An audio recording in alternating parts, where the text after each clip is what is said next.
odagaan kursiga ku jiifo ayaa waxa uu imaanaya labadan gabdho. Gabadhan waxay bilaabaysaa odaga in ay ka turto kursiga. Odaga ayaa meesha ka soo kacayo, gabadha ayuuna ku leeyahay waan ku salaamay Marwo. Gabadhan ayaa dhehayso halkan waxaad u imaad in aad jiifato. Waxay leedahay midda kale maanta imaanayo madaxa cusub, bal ka waran adigoo halkan jiifadii oo ku arko muxuu dhahayaa. Odagaan wuxuu leeyahay igaraal noqo Marwo, waan ku xumaa middaas. Midda kale aniga habeen imaan ayaan shaqeeyaa, saadalta ayaan halkan jiifto. Gabadhan gabadha kale la socota ayaa hadalkaas maqlayso, waana xanaaqsan. waxayna bilaabaysaa odaga inaad darbaax shaqo ku dhufato, koofida iyo kursiga ayna ka tuurisaa. waxay ku leedahay meeshan looma imaan jif ee waxaa loo imaan shaqo. haddii aad rabto jif waa in aadaa gurigaaga. waxay ku leedahay mar kale haddii aan adigoo meeshan jifo lugaha ayaan kaa jibna. labadan gabdho odagan ay ku qoslayaan meesha ayna ka tagan. odaga waxaa bilaabay kursiga inuu toosiyo, koofidiis gashto, shaqadiisa ayuu galaa. waxaa imaanaya halkan wiilkan dhalinyarada ah. odagan wuxuu ku leeyahay waan ku salaamay. wiilka ayaa soo jeesanaya, waxaan ogaanaya inuu yahay odagan aabihiisa. wuxuu ku leeyahay aaba maxaad halkan ka qabanaysaa. odagan wuxuu arkayaa wiilkan inuu wiilkiisa yahay. markaas ayuu leeyahay wiilkiga maanta maxaad halkan ka soo doontay. wiilkan wuxuu u sheegay inuu yahay madaxa shirkadda cusub. odigu wuu oonayaa. markaas ayuu wiilkiis ku dhahay aaba maxaad loonaysaa. wuxuu leeyahay maanta ducada ayaa la aqbalay,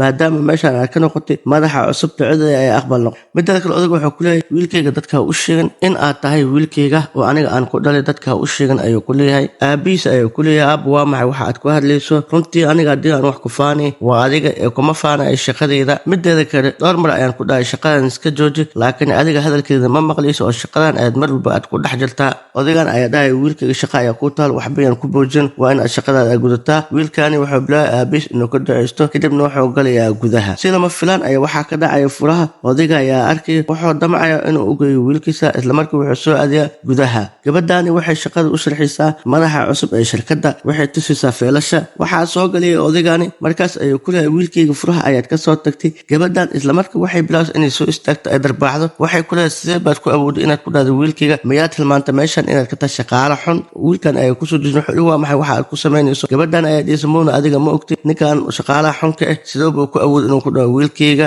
wuxuu ku leeyahay ninkan shaqaalaha xun aad ku tilmaamayso waa aniga aabahayga, sidaas darteed wuxuu leeyahay shaqada waa in aan kaa ceeriyaa. gabadhan ayaa dhiisa iga raali noqo. wuxuu leeyahay aabahayga qaladka aad ka gashay raaligaleen lagaa aqbalayo ma jirto. wuxuu leeyahay waa inaad meesha ka tagtaa. gabadhan meesha ay ka tegaysaa. wiilkan aabihiisa ayuu gacanta soo qabanaya. fadlan ah hilmaam in aad furato calaamada gambaleelkaas si aad ula socoto muuqaal baan soo gelino. muuqaalkan la galay sheer galay asxaabta la wadaag. intaas waxay inoo tahay dhiirigelin. wuxuuna bilaabay inuu ku fadhiisiyo kursiga. wuxuu ku leeyahay aaba maadaama aad shirkadan ka shaqayso kursigan xaq ayaad u leedahay in aad ku fadhiisato. wuxuu leeyahay halkan waa in aad fadhiisataa.